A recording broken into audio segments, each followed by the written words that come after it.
Hello and welcome to our SSCS Arduino project for 2024, Green Tracer. My name is Dhruv. I'm Unmesh. I'm Karthik. And we are from Round Rock High School in Round Rock, Texas of the United States. Our device, Green Tracer, is our solution to help solve climate change.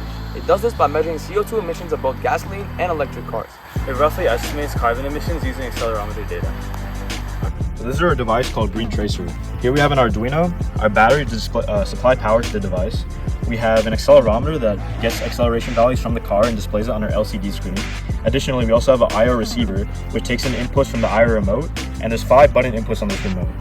So first we can turn it on with this battery, and we see in idle mode, a car will generally produce 10 grams of CO2 while it's on. And then if we shake it, we can see gasoline is shown, and the car produces even more CO2. We can change the mode with this button. And if we shake it again, we see now it's on electric mode where it produces less CO2. Turn it back. And for this mode, this resets the CO2 counter. We have this button to display the acceleration values, and then we have this button to display the speed of the car. First, we have various libraries for the sensors we displayed earlier. Then we have variables that are defined to manage the state of the LCD, track emissions, read accelerometer data, and handle IR input, which is then calibrated to determine baseline values. Following this, the setup function initializes the I2C communication, LCD, IR receiver, and accelerometer calibration. It also sets up the mode button and initializes the speed tracking system.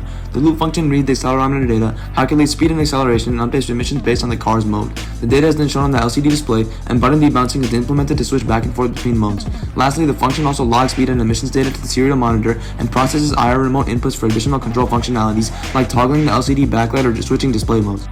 The second half of the code focuses on handling the IR remote input and updating the LCD display.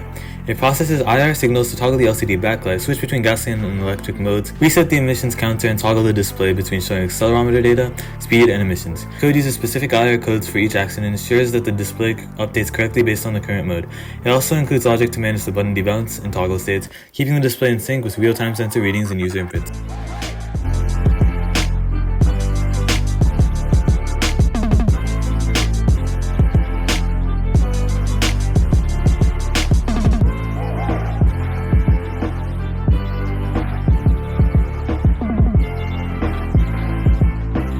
While our project was successful in the demonstration, we also had some challenges as we worked on it. Our main problem was that we needed acceleration and speed to calculate overall CO2 emissions, but we only had accelerometer. To overcome this, we had a velocity tracker in the background that assumed the velocity was 0 at the start, and then a calculated velocity over time for overall CO2 emissions. Bye, thank you for listening to our project, and we hope you enjoyed our pitch.